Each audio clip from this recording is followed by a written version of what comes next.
बिस्मिल्लाहिर्रहमानिर्रहीम। अस्सलाम वालेकुम। मैं हूं आपका मेज़बान वसी शाह और आप देख रहे हैं ज़बरदस्त। आज हमारे साथ मौजूद हैं मारूफ अदाकार, राइटर, डायरेक्टर मोहतरम Adeel Afzal sahab. Welcome to the show Adeel. अस्सलाम वालेकुम साहब। Thank you so much Adeel, बहुत बहुत शुक्रिया, आपने वक्त निकाला, आप तशरीफ़ लाए। अच्छा जी, आपका शुक्रिया, आपने बुलाया तो डेफिनेटली आना था। बहुत इज्जत अफजाई। और क्या है फातिमा साहब प्रोग्राम किस पर लें? जी शाह जी, तो अदील साहब के लिए हमारी टीम ने एक बड़ा ज़बरदस्त पैकेज तैयार किया है, वो चल के देखते हैं। बट साहब ਅੱਜ ਤੇ ਡਰੈਸ ਹੀ ਅਜੀਬ ਪਾਇਆ ਜੀ। ਬਰਤਾਨੀਆ 'ਚ ਇਹੋ ਜਿਹੀਆਂ ਕੁੜੀਆਂ ਢੋਲ ਵਜਾਉਂਦੀਆਂ ਨਹੀਂ ਆਂਦੇ ਮੈਂ ਵੇਖਿਆ। उसमें घबराई है। ਅੱਛਾ ਜਦੋਂ ਮੈਂ ਜੋਤ ਕਰਨਾ ਨਾ ਫੌਰਨ ਮੂੰਹ ਤੇ ਮਾਸਕ ਪਾ ਕੇ ਤੇ ਆਪਰੇਸ਼ਨ ਥੀਏਟਰ ਚੱਲ ਜਾਂਦੇ ਨੇ ਔਰ ਅੱਧੇ ਘੰਟੇ ਬਾਅਦ ਆ ਕੇ ਬਾਹਰ ਨਿਕਲ ਕੇ ਕਹਿੰਦੇ ਨੇ ਸੌਰੀ ਮਸਤਾਨੇ ਮੈਂ तुम्हारी जोत नहीं बचा सका।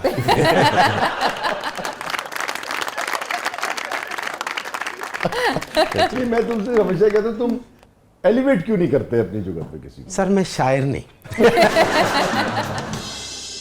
जी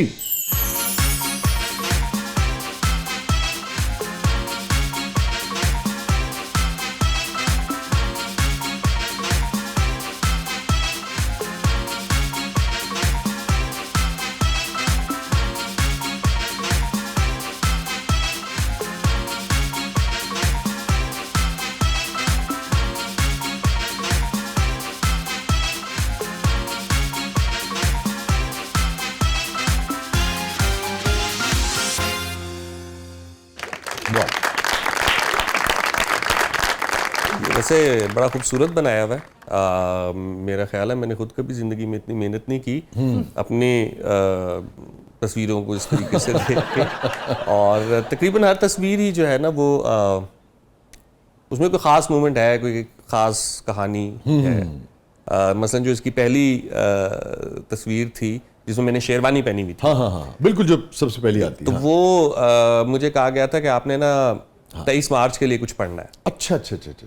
अब 23 मार्च है, पाकिस्तान है और सोशल मीडिया, तो अब कंटेंट बनाना होता है तो मुझे ना हमेशा ये बहुत होता है कि मैं किसी एक साइड का नैरेटिव नहीं देना चाहता बहुत कभी अच्छी भी। बात है। और वो चाहे रियासती का क्यों ना हो, तो आपको थोड़ा सा एज एन आर्टिस्ट ढूंढना पड़ता।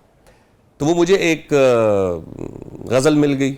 अब मुझे याद नहीं रहते शेर, तो वो मैंने फिर खैर किसी को फ़ोन किया, मैंने कहा यार वो एक गज़ल तुमने सुनाई थी, वफा के बदले वफा करेंगे, ये तय हुआ था, वतन की खातिर जिएंगे, वतन की खातिर जिए मरेंगे, ये तय हुआ।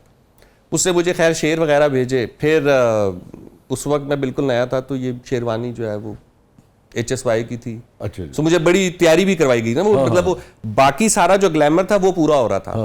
और मुझे मेरा जो था ना वो ये था कि मैंने बोलना क्या जो 23 मार्च के हिसाब से, मेरे नैरेटिव के हिसाब से और बाकी हर चीज को, मतलब मुझे एक मेंटल सेटिस्फेक्शन। तो आदमी किसी ऐसी चीज से एसोसिएट ना हो ना जो लगे कि यार ये, और जो असल जो मकसद भी था ना, तो वो उस गजल के बड़े खूबसूरत शेर थे। और उसका मकता तो गालिबन कुछ इस तरीके से था कि तमाम तर मसाइल को हल करेंगे, जो तय नहीं है वो तय करेंगे, ये तय हुआ था।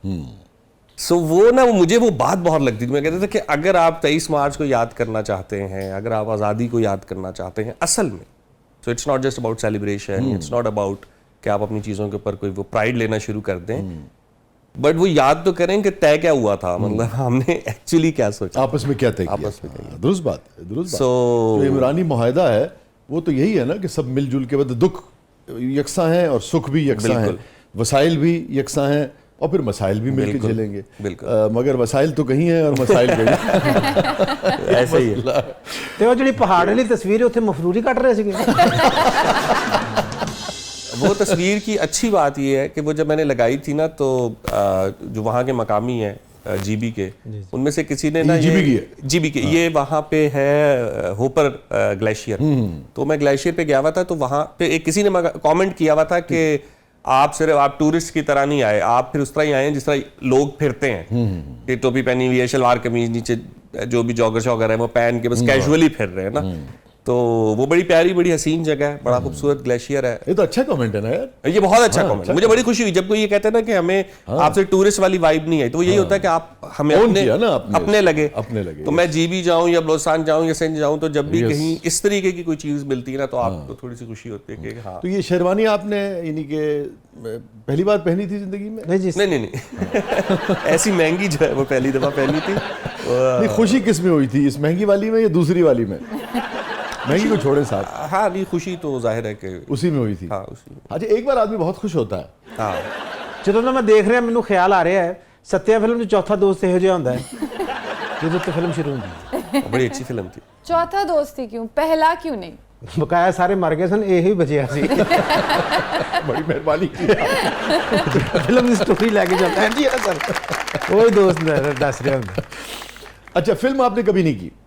नहीं, फिल्म एज एन एक्टर तो की है। कौन सी फिल्म थी? जिंदगी तमाशा में कुछ एक हाँ हाँ थोड़ा सा हाँ, part नहीं था। बल्कि उसमें तो आपका टाइटल पे मैंने मेरा हफ्जा ठीक काम कर रहा है। नहीं, टाइटल पे तो नहीं था, लेकिन बाज़ जगह टाइटल मैंने देखा, उसमें आपकी तस्वीर लगी हुई थी।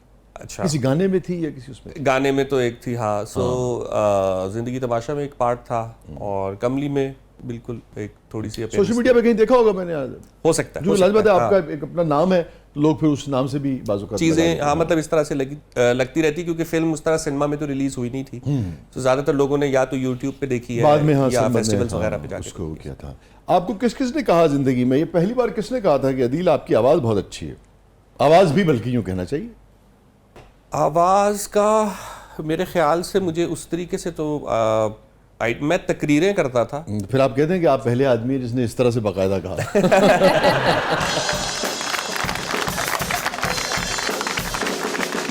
मैंने जब तकरीरें शुरू की थी इंग्लिश, और मैं ना बड़ी वो मज़ा का खेज सी बात है, लोग अब यकीन भी नहीं करते, करना भी नहीं चाहिए उन्हें। अंग्रेज़ी मुझे आती नहीं है, लेकिन मैं अंग्रेज़ी का डिबेटर था।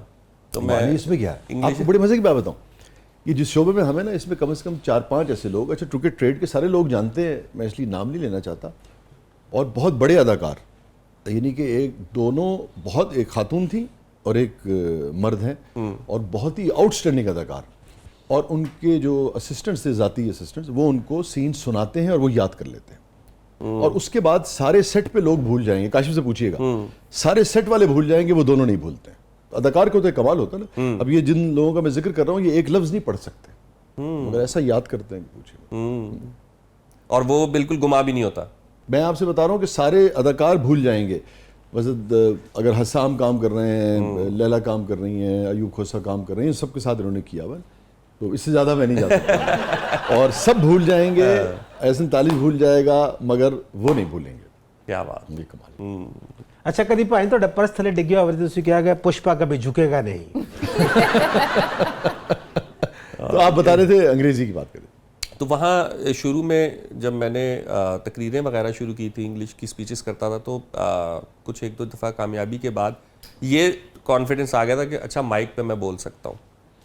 फिर इनफैक्ट अगर सबसे पहले आप कहें ना, तो आपको याद होगा 90s में बड़ा ट्रेंड था नाइट क्रिकेट का। जी बहुत, हाँ, टेनिस बॉल का बहुत। तो मैंने वहां पे कमेंट्री की थी सबसे पहले। अच्छा। वो एक दोस्त टूर्नामेंट करा रहा था, तो मुझे भी बाइक मिल गया। तो जब मैंने कमेंट्री की, तो सबने कहा कि बड़ा अच्छा लग रहा था, स्पीकर पे तुम्हारी बात वगैरह बहुत अच्छी थी। आपकी बात, आवाज बहुत अच्छी है, बहुत मुख्तलिफ और बहुत उम्दा है। अब मुझे खैर अब वही वाली बात है, इंसान को अपनी आवाज का उस तरह तो अंदाजा नहीं होता। फिर 2003 में मैं वहाँ कोयटा में 2002 में शुरू हुआ था FM 101 लॉन्च हुआ, देखे ना लोगों ने। तो 2003 में मैं वहाँ चला गया।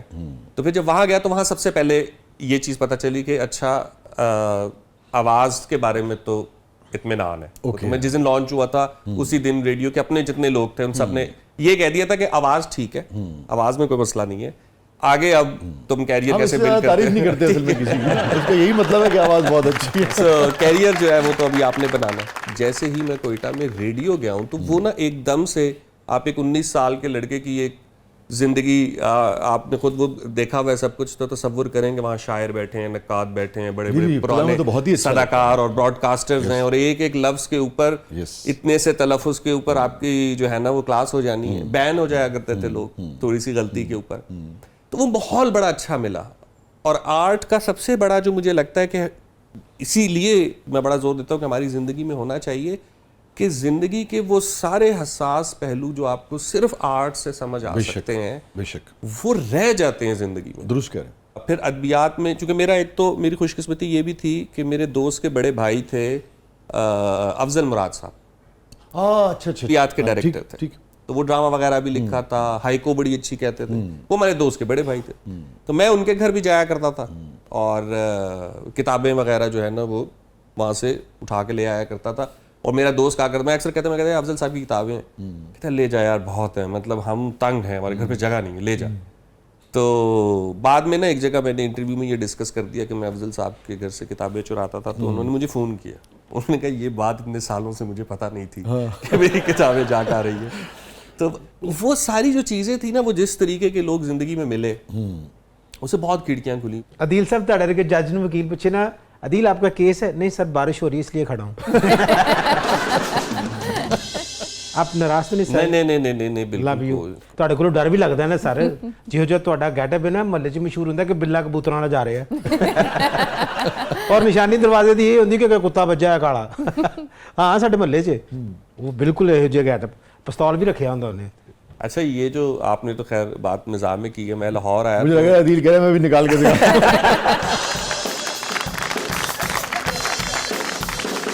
मैं लाहौर जब आया था 2010 में ना, तो यहाँ मैं अखबार के दफ्तर में काम किया करता था। तो मैं रात को जब घर जाता तो यहाँ के एक दोस्त ने पूछा कि आप रास्ता कौन सा यूज़ करते हैं। तो जब मैंने उसे अपना रास्ता बताया, उसने कहा तो आप इस तरह गलियों गलियों में से क्यों आते हैं, मेन सड़क से क्यों नहीं आते? मैंने कहा यार मेन सड़क पे मुझे बोर हो जाता हूँ, वीरान सड़क होती है, गलियों गलियों में ज़रा अच्छा लगता है, डिस्टेंस उतना ही है लेकिन पता नहीं क्यों कम कम लगता है। पता नहीं वहाँ आपको वारदात हो सकती है, रात के टाइम 2-2:30 बजे आप आ रहे होते हैं। फिर थोड़ी देर मुझे देख के कहता है लेकिन तानू किन्हें लुटना है, मतलब वो खुद ही डर रहा होगा, पता नहीं कौन जा रहा है यार, इससे तो थोड़ा डिस्टेंस ही रखे। तो आई देखा अगर वो है अल्लाह की रहमत ही है, शुक्र है। तो अदील, अभी आपने जिक्र किया अपने शेरवानी वगैरह का, हम जिक्र करते, शादी आपकी मोहब्बत की? शादी बस शादी है जी यार, इतना प्रोग्रेसिव आदमी और अंदरों इतना कन्वेंशनल है। मेरी बेगम अक्सर मुझे कहती है तुम्हारे ख्यालात जो है ना बड़े बड़े प्रोग्रेसिव और ये और वो हैं, मगर घर के अंदर जैसे ही दाखिल होते हो सरगो देता एक बंदा जो है ना निकल आता है, मैं पानी पियाओ। हाँ, तो अगर एक शख्स, एक वही वाली बात है, वो एक हम सब किसी न किसी एरा के लोग हैं ना, हम तो निकल नहीं सकते, उस समझ तो सकते हैं, समझ सकते हैं, लेकिन कुछ चीज़ें आप तब्दील भी कर लेते हैं, इवॉल्व भी हो जाते हैं। हाँ, यकीनन। लेकिन बहरहाल आपका एक खमीर है, आपकी एक तरबियत है, आपका एक बचपना है, नॉस्टैल्जिया है। इंसान है ना, प्रिडिक्टेबल नहीं हो सकते, मेरा तो अपना ये मानना है। ठीक बात है। पता नहीं अब हम कन्वेंशनल किसको कहते हैं, और ज़िंदगी के डिसीजंस हैं वो भी लेने की अपनी अपनी प्रायोरिटीज़ हैं। मैं तो अक्सर औकात जितने कंपैरेटिवली ये है ना कि भाई जहाँ माँ बाप ने कहा वहाँ कर ली, या ये है कि मतलब मोहब्बत की शादी का जिक्र करते हुए लोग पहले जैसे आप बिल्कुल वो हो गए थे, डिफेंसिव हो गए थे, ऐसे हो जाते थे। नहीं, अच्छा, आज का बच्चा नहीं होता। उसमें इशू पता है, वो अगर उससे सवाल पूछो कि भाई वो कहता हाँ सर 4-5 साल दोस्ती रही, फिर कुछ अर्से वो चला, फिर उसके बाद हमने शादी कर ली। अब ये फर्क है। हाँ, वो भी है, वो एतमाद से कहता है।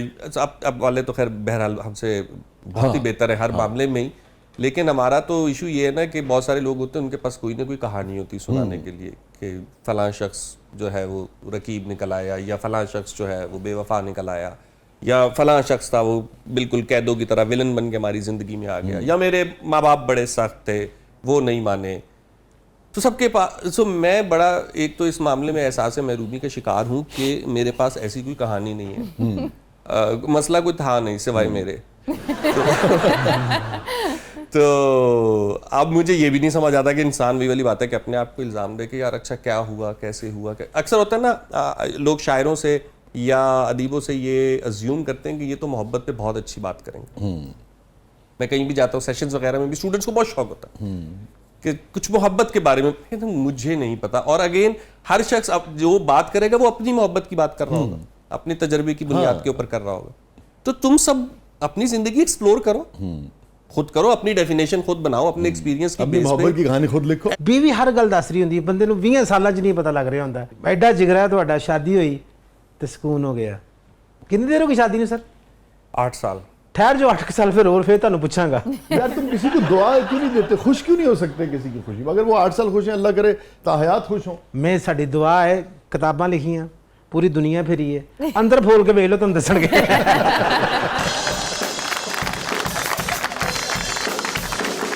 मैं अंदर से भी बहुत खुश हूँ नाज़रीन। अब देखना उन्हीं ब्रेक लेंगे। ब्रेक का वक्त हो गया यार। नाज़रीन स्टे विद अस, कहीं नहीं जाइएगा। छोटे से वक्फे के बाद वापस आते हैं। हमारे साथ मौजूद है मोहतरम अदील अफजल साहब। प्रोग्राम के अगले बदले में आपके लिए बहुत कुछ है, आप देख रहे हैं ज़बरदस्त। छोटे से वक्फे के बाद वेलकम बैक नाज़रीन। ज़बरदस्त में एक बार फिर खुशामदीद। जी फातिमा साहब। जी तो अदील साहब, अब हमारा सेगमेंट है जिसका नाम है मेरा कुछ सामान, और ये जादुई सिंदूक आपके सामने मौजूद है। तो देखते हैं आपके लिए आज क्या सामान लाया। ਇਹ ਜੀ ਕੁੜੀ ਨੇ ਸ਼ਾਰਮਾ ਖਾਦਾ नहीं ਹੁੰਦਾ, ਸ਼ਾਰਮੇ 'ਚ ਵਾਜਾ ਲਾਇਆ ਨਾ ਪਿੱਛੇ ਫੂਕਾ ਮਾਰਨ ਡਈ ਸੀ। तो सेगमेंट की जानिब बढ़ने से पहले मेरा सवाल है अदील साहब। जनाब। अदील साहब, आपको डिफरेंट प्लेटफॉर्म पे बात करते हुए देखा है क्लास सिस्टम के बारे में। अब पाकिस्तान में क्योंकि अपर क्लास है, मिडिल क्लास है, लोअर मिडिल क्लास है, देन एलीट क्लास है। मिडिल क्लास है, मिडिल क्लास मेरा ख्याल है कि ख़त्म हो गई है। हाँ, खबर है तो। हाँ, लेकिन आप जो कि आर्टिस्ट कम्युनिटी है, लोगों का ये कहना है कि वो तो एलीट क्लास को ही रिप्रेजेंट कर रहे हैं और उन्हीं को फॉलो कर रहे हैं। अवामी तो नहीं है हमारी जितनी भी आर्टिस्ट कम्युनिटी है। तो इस हवाले से बेशतर के लिए जितनी भी ना कहें, सबको थोड़ी सी गुंजाइश रखें। हाँ, तो इस हवाले से आप क्या कहेंगे? देखें, जो आर्टिस्ट है ना, और उसमें भी हम अगर उसको कैटेगराइज कर लें, जो मेन स्ट्रीम आर्टिस्ट है, तो वो जब से आर्ट और की जो हिस्ट्री है ना, तब से उनके साथ ग्लैमर जुड़ा हुआ है। दलीप साहब का एक खास स्टाइल होता था, मोहम्मद अली साहब का एक खास स्टाइल होता था, वहीद मुराद को एक पूरी जनरेशन कॉपी करती थी। तो वो एक सर्टन स्टाइल होता था हर आर्टिस्ट का। जितने भी आप उस एरा के आर्टिस्ट उठाएंगे ना, उनका काम देखेंगे तो उनकी ड्रेसिंग, उनके बोलने का अंदाज, उनका स्टाइल ऑफ एक्टिंग, वो कहीं ना कहीं हर चीज़ में एक इंडिविजुअल अपना एक रंग रखते थे, येट ग्लैमरस होता था। ये नहीं होता था कि कोई बिल्कुल ही सादा फिर रहा है। वो मेन स्ट्रीम कभी भी नहीं आया।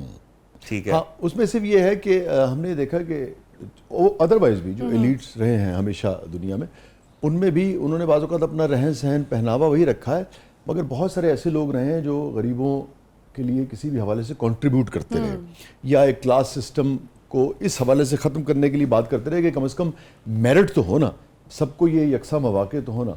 अगर आप देखें जैसे इंडिया में भी ये मदर इंडिया वगैरह और बड़ा पैरेलल सिनेमा, कमर्शियल सिनेमा में भी उन्होंने हमेशा आवाज़ उठाने की कोशिश की। यहाँ पे उसके बाद ये जो था मार्लन ब्रांडो वगैरह, इन्होंने भी अपने तौर पे रहे उसी क्लास में, बिल्कुल उसी, मगर वही बात है कि लेकिन वो सारे जो भी थे ना, वो कुछ ना कुछ, मैं यही कहूँगा कि चूंकि उसके पीछे उनकी अपनी कोई सेल्फ जर्नी होती थी, कोई थॉट होती थी, तो सबका एक अलग स्टाइल नज़र आता था। चार सिंगर एक कमरे में एक जैसे नहीं लगते थे, एक जैसा नहीं गाते थे।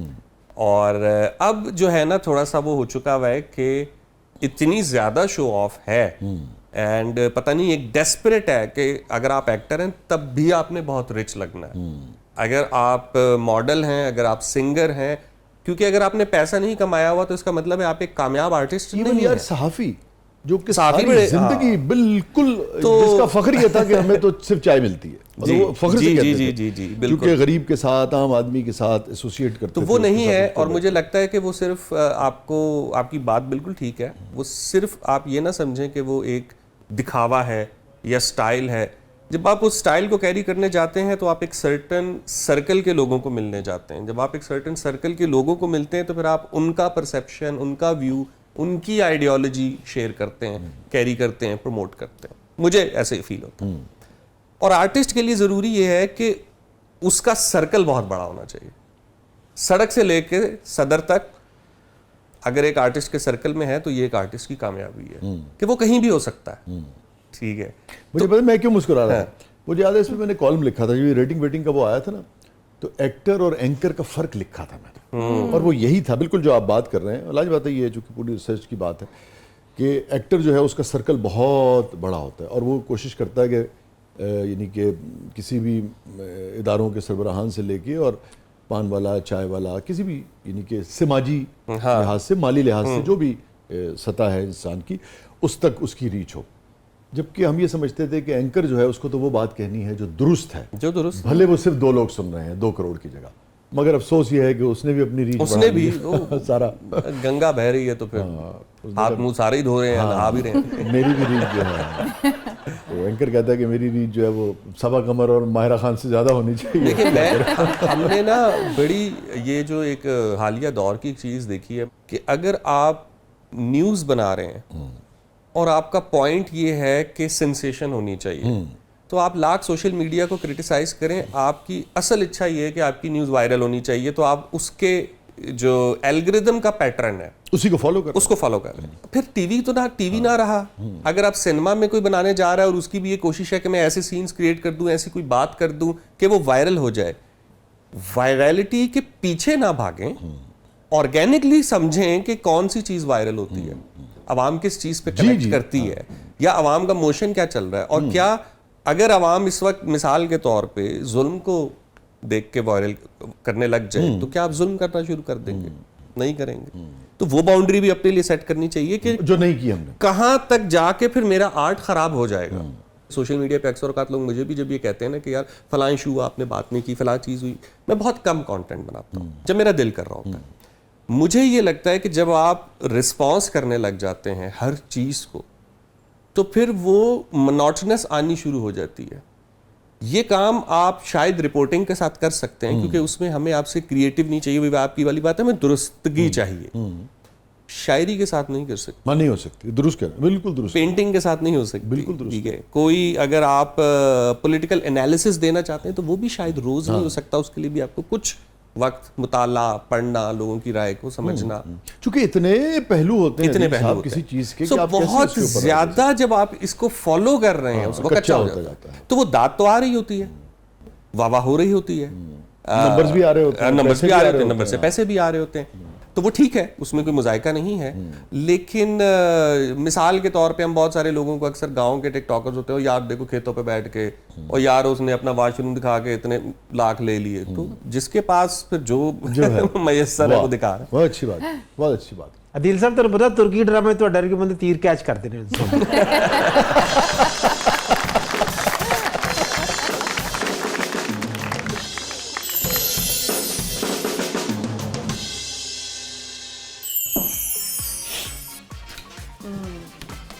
सारे बच्ची ने हाथ पा के थे तक लाए हो। इसमें काफी चीजें वैसे याद आ रहा है, सब कुछ है। कोयटा याद आ रहा है या लाहौर की चीजें याद आ रही है? कोयटा याद आ रहा है बिल्कुल, और जैसे ये तो अब हमारे दौर की एक ऐसी चीज है जो नायाब हो चुकी है। हाँ बिल्कुल नया हो। यार अदील, मैं आपको बताऊं वक्त कितनी तेजी से तब्दील होता है, आप हैरान रह जाओगे। उस दिन एक बिल्कुल नौजवान आए हुए थे, जिनको जेनजी गालिबन आजकल कहते हैं, मैं नस्ल नौ कहता हूँ उन्हें, कितना अच्छा लफ्ज़ है नस्ल नौ, है ना। तो वो आए तो वो बहुत देर गुफ्तगू करती रही, पता नहीं खातून थी, बच्ची थी कि लड़का था कोई, और वो करता कि ना ये ऑडियो टेप है, उसका ख्याल लेता था, नहीं ऑडियो नहीं, वीडियो टेप है, उसने कहीं देखी होगी अपनी तस्वीरों में। तो वो हमारा जो इनिशियल सारा जो बचपन की जो वाहिद इंटरटेनमेंट है वो मुझे लगता है, और मैं अब अक्सर मिस भी करता हूँ कि एक पूरी फैमिली एक्टिविटी होती है। ओह यस, फिल्म देखना। हाँ, क्योंकि किराया बहुत होता था भाई। मुझे जो सबसे ज़्यादा हैरानी होती थी ना उस ज़माने में, हम अक्सर घर में ये पूछा करते थे, क्योंकि हम छोटे होते हुए जब फिल्म देख रहे होते थे तो हम कहते थे कि गाने क्यों एंजॉय करते हैं, और ख़ासतौर पे ख़वातीन ज़्यादा एंजॉय करती थी। हम कहते थे गाने क्यों एंजॉय करते हैं, तो किसी ने मुझसे कहा तुमने कभी सोचा लड़के फाइट क्यों एंजॉय करते हैं? फिर मैंने कहा हम फाइट क्यों एंजॉय करते हैं, हमने क्या बाहर निकल के कोई फाइट करनी होती है उस तरीके से? लेकिन वो हमारा उस टाइम की ये वो थी। फिर बाद में इंसान म्यूजिक, बट मुझे ये याद है कि कई फिल्में ऐसी थी उस जमाने में 10 रुपये इसका किराया होता था और 24 घंटे के लिए मिलती थी। तो कई फिल्में ऐसी होती थी कि जो एक दफ़ा आई और वो फिर वापस ही नहीं गई। वो हमने कहा ठीक है, जितने पैसे तुझे दे देंगे, ये तो सुबह शाम चल रही है। तो उसमें दिलीप साहब की एक फिल्म थी, वो हमारे घर बहुत चली। कौन सी? कर्मा। हाँ, उसमें सारे ही थे, बहुत नसीरुद्दीन शाह, जैकी म्यूजिक श्रॉफ, बड़ा अच्छा था अनिल उसका, कपूर। म्यूजिक बड़ा अच्छा था, हालांकि वो बड़ी भारत की देशभक्ति पे बनी हुई फिल्म थी। लेकिन अच्छा, मैं पिछले दिनों ऐसी कोई चीज देख रहा था तो मैं एक चीज और नोटिस कर रहा था। आप देखें कि डायरेक्ट उस वक्त हिट नहीं करते थे, हालांकि वो देशभक्ति व्यक्ति थी उसमें, टेररिज्म था, मगर उन्होंने कहीं भी पाकिस्तान कोई ऐसा को या नाम अपने नहीं किसी उसको वो नहीं तो किया। वो एक हमारे घर पे जो है बहुत चली, और एक थी राजकुमार की, वो भी हमने वापस नहीं की। वो घर पे, वो जब कुछ नहीं होता था तो वो लगा लेते थे, मोहब्बत के दुश्मन। अच्छा अच्छा अच्छा। हीमा मालिनी थी उसमें, और संजय दत्त बिल्कुल जवान, फराह खान, राजकुमार हो ही नहीं जिन्होंने किया कि पाँव नीचे ना रखना, गंदे हो जाएंगे। गंदे नहीं, मैले। मैले गल तो वही है ना, उन्होंने जरा फस चुके हैं। मैले और गंदे में फर्क होता है। बात मैले पाँव अच्छे लगते हैं। अच्छा जी, वाह जी वाह, शायर ने ना मेरे पैर भी चंगे लग रहे हैं। अच्छा आदिल साहब, पुराने दौर च ਤੁਹਾਡੇ ਵਰਗੇ ਬੰਦੇ VCR ਦੀ ਜ਼ਮਾਨਤ ਦਿੰਦੇ ਹੁੰਦੇ ਨੇ। ये हाँ जी लूडो, और मेरे पास बड़ी अच्छी लूडो भी है घर में, पूरी लकड़ी की बनी भी। ਲੱਕੜੀ ਦੀ ਲੁੱਡੋ 'ਚ ਸੱਪ ਨਹੀਂ ਗਏ ਜਾਂ ਉੱਥੇ ਡੰਗ ਨਹੀਂ ਮਾਰਦੇ 99 ਤੇ? यार डंग तो किधरे भी बच जाता है। वो तो शीशे दी होए, वो तो सबने मार देना है। तो हमने ना शाहजी बहुत लूडो खेली है, लेकिन इसके साथ एक मैं कहूँगा कि वो चीज़ अटैच हो गई कि मेरा एक दोस्त जो कि शायर भी, नावल निगार, कोयटा का ही, और वो बहुत बहुत ही उम्दा इंसान, क्या नाम तो फारिस मुगल। अच्छा। तो वो उसके घर पे होती थी लूडो, और उसने ना मुझे कहा कि हम तो पैसे लगाए बगैर नहीं खेलते। तो लूडो थी और वो बाकायदा शीशे में पूरी फ्रेम हुई हुई थी, तो वो 20-20 रुपए नीचे रखने पड़ते थे। अब जब से हमने वो इतनी खेली पैसे लगा के, 100-150 रुपया बन जाया करता था, और वो फिर हम फिर नाश्ता कर लिया, खाना खा लिया। यकीन करें कि उसके बाद ना अब बगैर पैसों के लूडो खेलने का मजा नहीं आता। ਤੁਸੀਂ ਕਦੀ ਭਾਬੀ ਨਾਲ ਲੁੱਡੋ ਖੇਡੀ? नहीं, ਮੈਂ ਤੇ ਆਪਣੀ ਬੇਗਮ ਨਾਲ ਬੜੀ ਲੁੱਡੋ ਖੇਡੀ। पैसे लगा लगा के। ਤੁਸੀਂ ਤੇ ਨਜੂਮੀ ਨਿਕਲੇ ਬੜੇ ਵੱਡੇ। अदील अफजल, बंगाली बाबा, महबूब कदमों में, जो नहीं मानती उसकी तस्वीर भेजो, वो तुम्हारे आगे पीछे घूमेगी।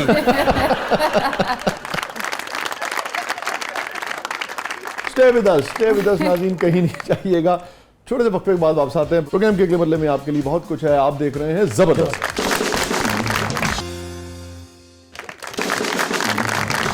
वेलकम बैक नाज़रीन, जबरदस्त में एक बार फिर खुशामदीद। अदील साहब, हमारा सेगमेंट है जिसका नाम है कैथारसिस।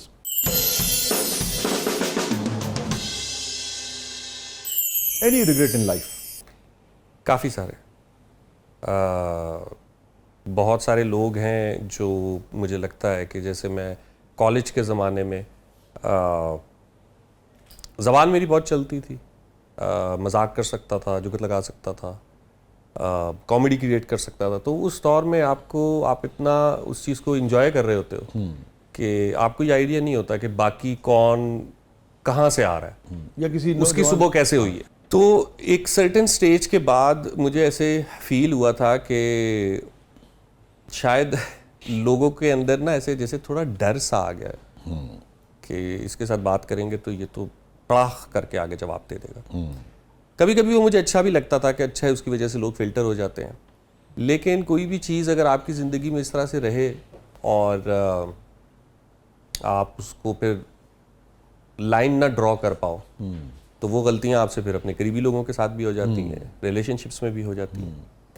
और कोई उस तरीके से, चूंकि हमें हमारी रहनुमाई क्या थी, मतलब 4 किताबें पढ़ ली या 2 फिल्में देख ली, एक ड्रामा देख लिया, जिससे आपको किसी हद तक लफाजी तो आ सकती है, लेकिन एहसासात हैं क्या, वो समझाने के लिए कोई होना चाहिए। मुझे हमेशा से ये फील होता है कि शायद हमारे टाइम पे बहुत सारी चीज़ें जो हमने अपने एक्सपीरियंसेस से सीखी हैं, वो कोई पहले बता देता तो वो बोझ नहीं होता आपके ऊपर। और बहुत सारा वक्त बच जाता ना, वक्त बच जाता। बहुत सारे वही वाली बात है कि अगर कोई आपसे उदास हुआ है या किसी का दिल टूटा है या किसी की उम्मीद टूटी है, भरोसा टूटा है किसी भी शख्स का, तो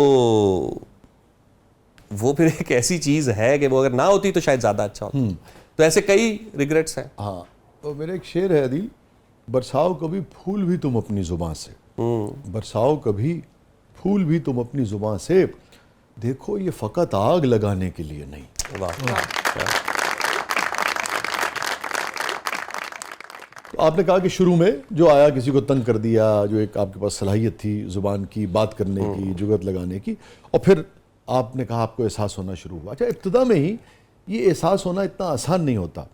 तो मैं वहीं आता हूँ जहाँ से बात शुरू हुई थी कि कोई ख़ास इंसिडेंट था, कोई ख़ास किसी दोस्त को ज़्यादा तंग कर दिया था, किसी ने गिला किया, कैसे रियलाइजेशन हुई कि यार ये अदील ये गलत है, ये नहीं। अच्छा, मुझे ना ये शाहजी अचानक से ना कुछ लोगों ने कहना शुरू कर दिया जो मेरे करीबी थे कि तुम बहुत सीरियस हो गए हो। अच्छा। अब अच्छा, और मुझे ना खुद फिर एकदम से रियलाइज हुआ कि हाँ मैं वैसे आजकल थोड़ा सीरियस हो गया हूँ, वो उस तरह से इंजॉय नहीं कर पा रहा लाइफ को, या वो वाली बात नहीं रही। उसकी रीज़न ये है कि चूंकि मेरा ताल्लुक कोयटा से है, और कोयटा हमने बहुत हंसता बसता देखा है, और बहुत उसकी एक बहुत कलरफुल लाइफ देखी। और मेरे लिए वो शहर ऐसे है, मैं बड़े मान के साथ ही कहता होता हूँ कि चाहे यूनिवर्सिटी चले जाएं, रेडियो चले जाएं, या जहाँ मैं रहता हूँ वहाँ चले जाएं, कहीं चले जाएं, तो वो आपको दास्तानें मिलेंगी हमारी, ऐसी ज़िंदगी गुजारी है। ये भी नहीं कि बस एक शहर में है तो कहानी गढ़ने के लिए कहते हैं, दास्तानें गुजारी हैं कोयटा के मुख्तलिफ इलाकों से वाबस्ता। तो वो एक ऐसा टाइम पीरियड था कि जब हालात ख़राब हुए हैं तो बहुत सारे लोग जो है ना वो वहाँ से जब निकलना शुरू हुए, तो एक तो वो शहर, हमें शहर मतलब शहर खाली, हमारे लिए शहर खाली हो गया, आबादी तो उसकी वक्त के साथ बढ़ रही है, हमारे लिए शहर थोड़ा सा खाली हो गया कि वो लोग नहीं रहे, वो चेहरे नहीं रहे, वो आवाज़ें नहीं रहीं। तो वो एक ऐसा, और उसी एग्जैक्ट उस टाइम पे मेरी यूनिवर्सिटी ख़त्म हुई थी, 2006 से ज़्यादा हालात ख़राब होना शुरू हुए।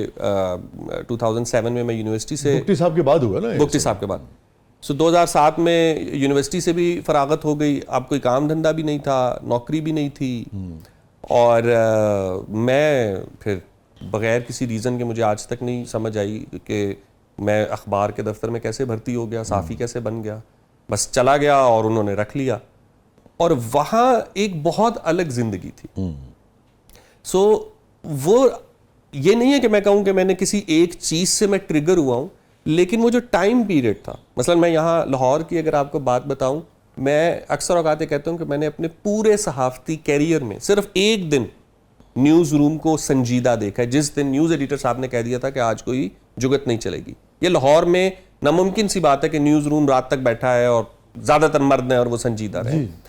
तो मैं उस थॉट में हूँ अभी, ये लाहौर के माल से मैं इस तरफ हूँ, शिमला पहाड़ी की तरफ, और वहाँ सोग है, और आज बम धमाके की वो है, और रात को 8 या 9 बजे जब मैं आया हूँ तो मैं गुलबर्ग में एक कॉन्सर्ट अटेंड कर रहा हूँ, और वहाँ म्यूज़िक चल रहा है और मेरे ही दोस्त परफॉर्म भी कर रहे हैं, कॉफ़ी चल रही है, आवाम बड़ी ज़बरदस्त है, अंग्रेज़ी गानों के लिरिक्स सबको याद हैं मेरे अलावा।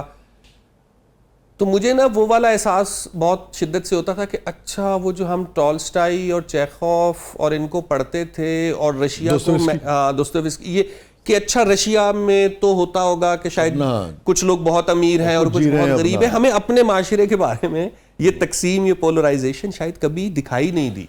सब लोग जहां नाचने गाने में लगे हैं, वाह, सब लोग जहां नाचने गाने में लगे हैं, कुछ लोग वहीं आग बुझाने में लगे। क्या ये अलमिया होता है कि एक शहर में, शहर घर की तरह है, उसमें बसने वाले जो हैं, जैसे इमरानी मुआहदे का आपने जिक्र किया, वो खूनी ना सही इस अहद में, अदरवाइज तो पीछे जाके सभी खूनी रिश्तेदार हो जाते हैं कहीं ना कहीं जाके।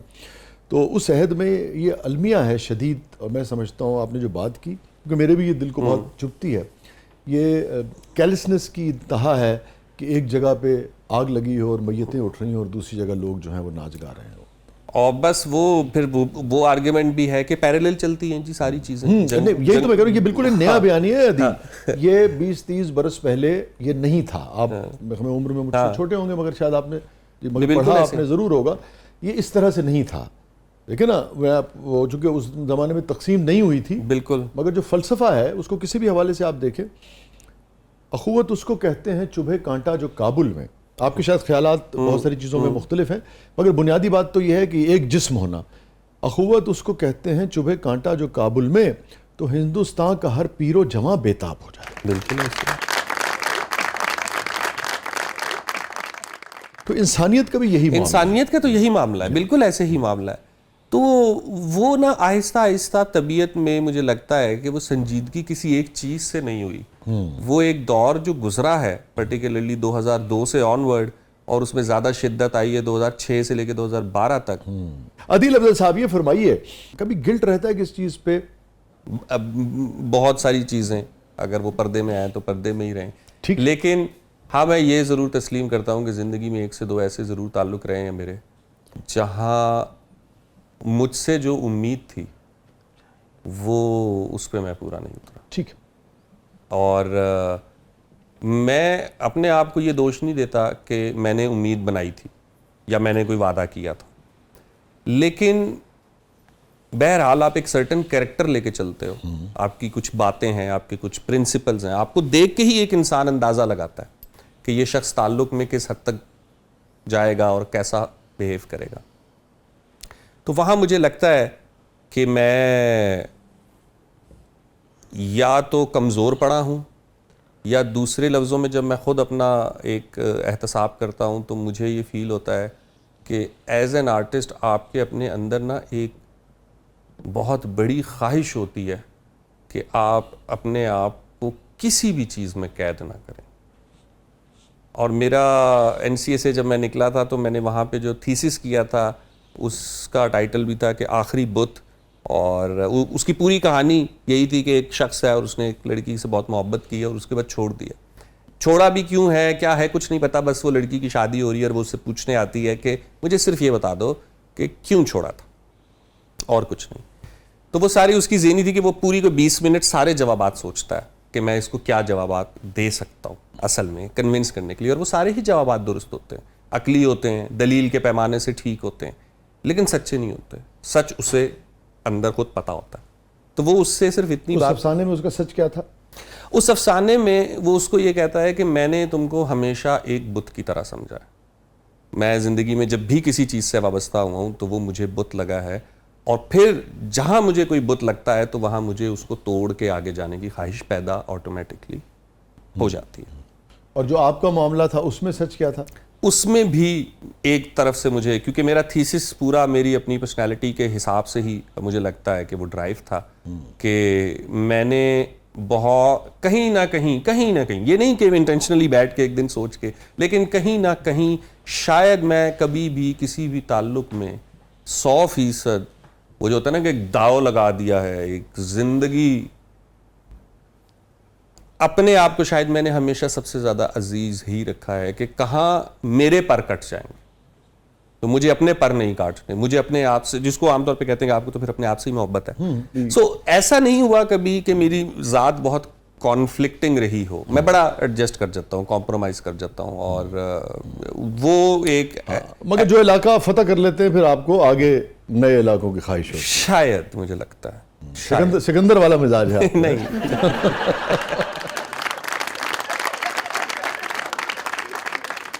मेमोरेबल मोमेंट अभी रिसेंट में अगर कहूँ ना तो सोहेल अहमद साहब के साथ स्टेज शेयर करना जो है ना वो मेरे लिए एक बड़ा मोमेंट था। Very good. मैं बहुत थिएटर देखा था मैंने, और मैं पहली दफ़ा कुछ लिख रहा था, और वो ऐसा लिख रहा था कि जो है ही थिएटर आर्टिस्ट के बारे में। आप उसके भी तो को राइटर थे ना? को राइटर थे जी, स्टैंड अप गर्ल। आप उसी की बात कर रहे हैं? जी उसी की। ठीक है। सोहेल साहब और बाकी भी सारे ऑफ कोर्स वो जितने भी उसमें लोग थे वो कमाल थे, लेकिन सोहेल साहब को बहुत देखा हो। तो मुझे ना बड़ी टेंशन थी कि सोहेल साहब को क्या जुगत लिख के देंगे, मतलब हम लोग क्या, बात दुरुस्त है, क्या लिख के देंगे। तो एक सीन था, अच्छा अब उसमें एक सीन हमने क्रिएट ये किया था कि जब सोहेल साहब बीमार हो जाते हैं, उदास हो जाते हैं, तो बातचीत करना बंद कर देते हैं, फिर उनके कुछ दोस्त आते हैं और वो आके उनको खुश करते हैं, और इस तरीके की एक कॉन्वर्सेशन का सीन था। तो उसमें अमानत चंद साहब, वो ख्याल में मैंने देखा है कि वो चलते हुए आ रहे हैं और सब उनको एक एक बात कर रहे हैं ना, इस तरह का कोई घर के मैंने वो सीन देखा है, तो एपिसोड भी देखे कुछ, वो बिल्कुल देखा। तो हमें ना वो कहा गया कि, और ये जवाबी कार्रवाई करते हैं फिर सब, ये जवाबी। तो मैंने ना चंद साहब का जब सीन लिख रहा था तो मैंने सारी जुगतें पहले लिख दी सोहेल साहब के खाते में, और चंद साहब जो है ना उनके खाते में कोई जुगत, क्योंकि वो उस तरीके के हैं भी नहीं।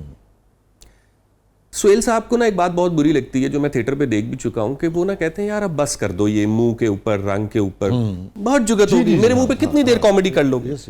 और वक्त ने, लोगों ने सीखा भी है कि ये कोई बहुत मुनासिब बात नहीं थी, ये मुनासिब बात भी नहीं थी, तो आप सीख लिया तो ठीक है, जो हो चुका हो चुका, अब तो बदले आप। बेमजा भी होगी ना, मतलब सोहेल साहब के मुंह के ऊपर आप कितनी जुगतें मार लेंगे, जंद्रा और ये और वो फलाना, अच्छा नहीं लगता। अब मैं ना जब सीन लिख रहा तो मैंने कहा, अपने साथ एक चैलेंज किया कि एक जुगत तो मुंह पे बनती है सोहेल साहब पे, अब ये जस्टिफाई कैसे करनी है, आएगी कहाँ से। तो खैर हमें सीन हम बैठ के लिख रहे, मैं अवैस के साथ में राब्ते में था, तो मैंने उसको कहा, मैं कहा यार सीन ना कुछ इस तरीके से बन रहा है कि सोहेल साहब बहुत जुगते मार रहे हैं मानत चंद पे, और चंद साहब आगे से उनको रिस्पॉन्स में कहते हैं कि उस्ताद जी तुसी इन्ना काम कीता है, थिएटर, टीवी, फिल्म, कभी ऐसा होया कि ताड़े हिस्से ही चाहे डायलॉग आया होए कि छोटा मुंह और बड़ी बात ठीक है, तो वो ना हमने उसका लुत्फ ले लिया, मैंने रवैस ने कहता जाने देते हैं। सुहेल साहब ने उसको ऑन कैमरा सीन के अंदर उस जुगत को सराहा था कि जब वो चंद साहब कहते हैं तो वो कहते हैं ये अच्छी थी।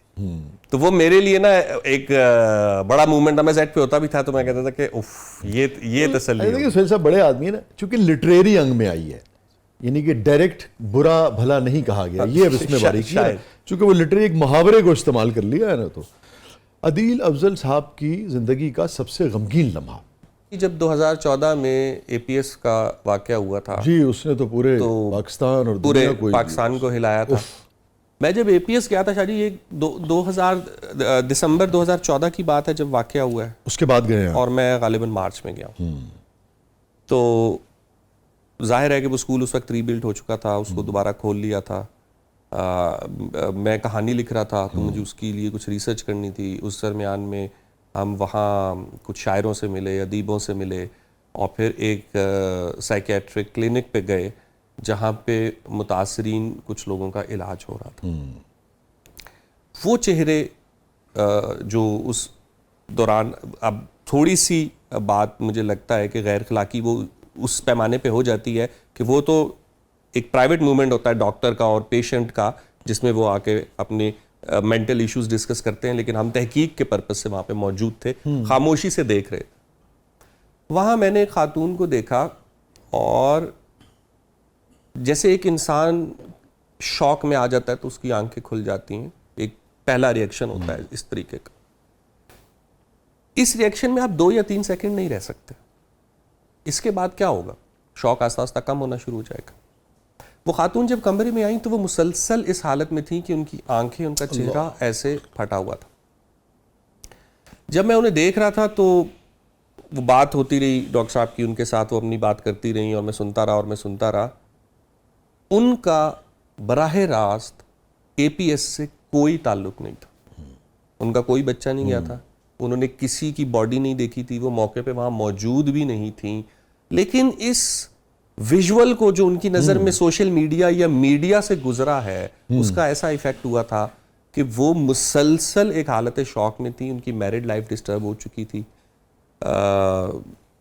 घर से भागना, वही ना एक आपको अपना आप एक, अब मैं वो एक्सप्लेन नहीं कर सकता उसकी डिटेल्स। और उसके अलावा भी हमने 2-3 और पेशेंट्स को जब देखा तो बहुत शिद्दत से जो चीज़ मुझे महसूस हुई, और 12 साल हो गए हैं अभी तक उसका जो है इजहार नहीं हो सका, उस चीज़ को आर्ट की सूरत में मैं अपने मुल्क में नहीं देख सका, कि हमने दहशतगर्दी को, हमने जंग को सिर्फ आदाद में गिना है। उसके असरात हुए क्या लोगों उसके पे, असरात क्या हुए, ये अहम बात कर रहे हैं। वो लोग जो पीछे रह गए उनका क्या हुआ, उनकी एक भी कहानी ना हमें अपने अफसाने में मिलती है, ना हमें अपने किसी शायर के शेर में मिलती है, ना हमें अपने किसी टेलीविजन के ड्रामे में मिलती है, ना हमें फिल्म में मिलती है। हम अपनी कहानी ना देख रहे हैं ना सुना रहे हैं, क्योंकि हमारा वास्ता ही नहीं है, बराह रास्त वास्ता ही नहीं।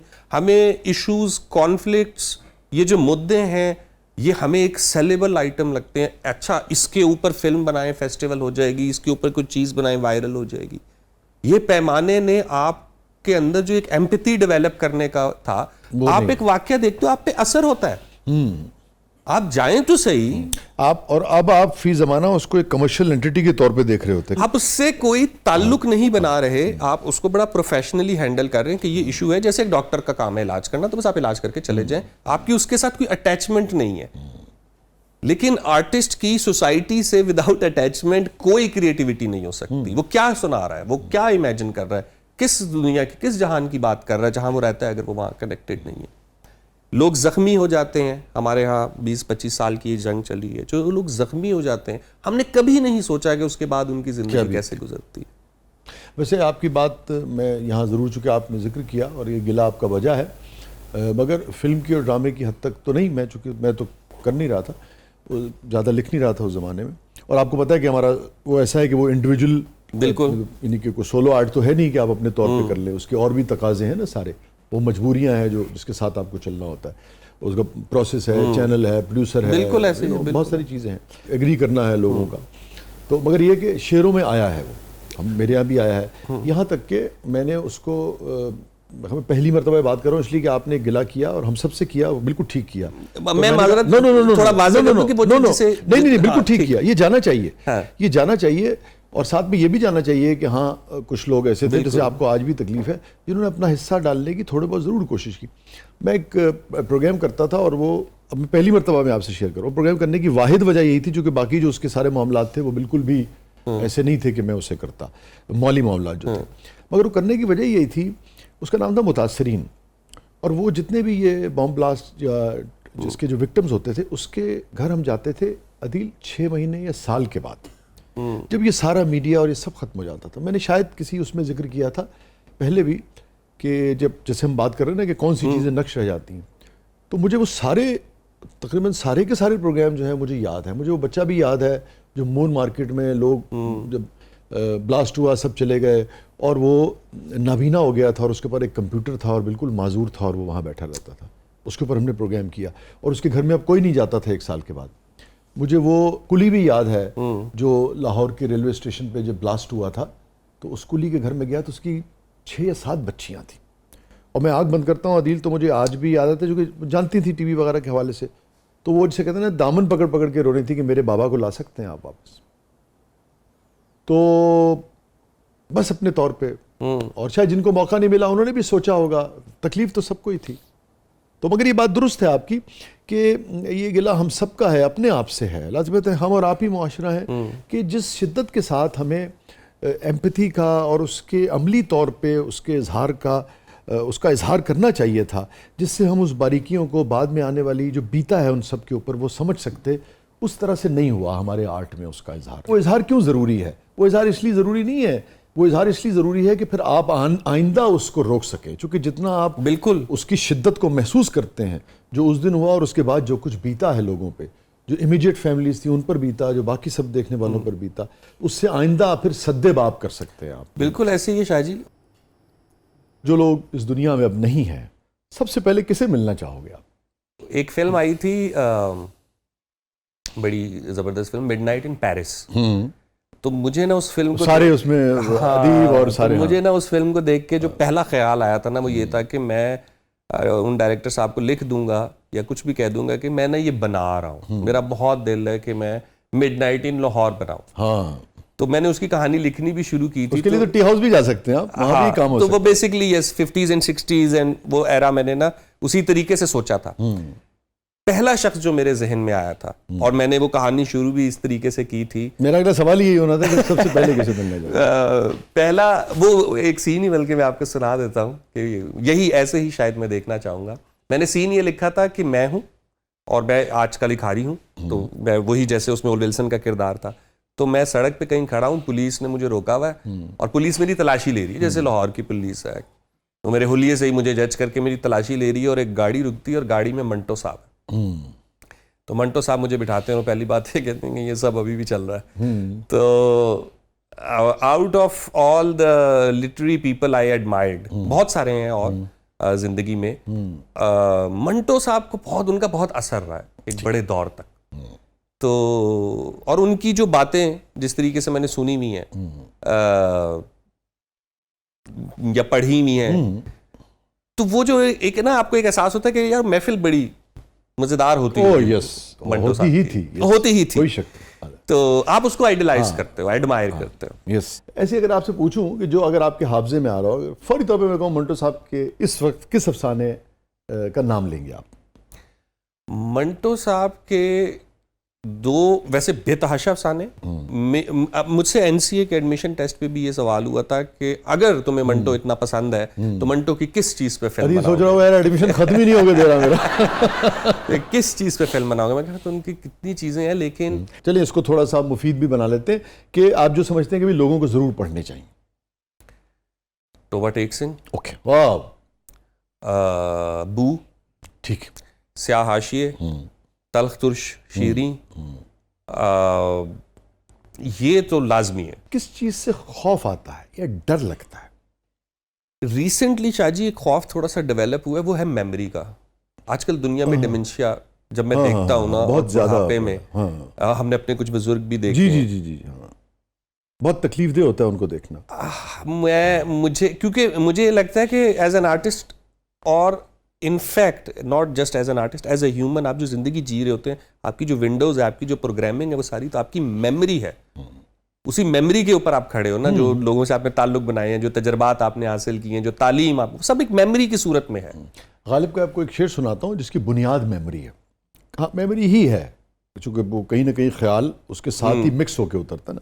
है आदमी बजाय खुद एक महशर ख्याल, जब आप तन्हा भी होते ना, है आदमी बजाय खुद एक महशर ख्याल, हम अंजुमन समझते हैं खलवत ही क्यों ना हो। वाह, क्या बात। तो खुदा न खास्ता अगर मेमोरी न रहे तो आदमी सही मानों में अकेला या तन्हा हो जाए। उससे मुझे थोड़ा सा होता है कि अगर वो चली गई और बहुत कुछ है बताने को, बहुत कुछ है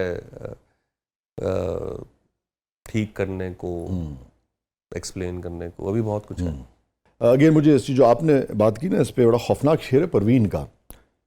चेहरा और नाम एक साथ आज न याद आ सके, चेहरा और नाम एक साथ आज न याद आ सके, वक्त ने किस शबीह को ख्वाबो ख्याल कर दिया। क्या बात, परवीन का, क्या बात, क्या बात। बहुत बहुत शुक्रिया आदिल अज़हर साहब, आपने वक्त निकाला, आप तशरीफ लाए, बहुत अच्छा लगा। Thank you so much. बहुत शुक्रिया, थैंक यू सो मच। नाज़रीन, ये था आज का ज़बरदस्त और पाकिस्तान की तारीख का जिक्र हुआ, जो कुछ पाकिस्तान पर बीता है, पाकिस्तानियों पर बीता है, उसका जिक्र हुआ।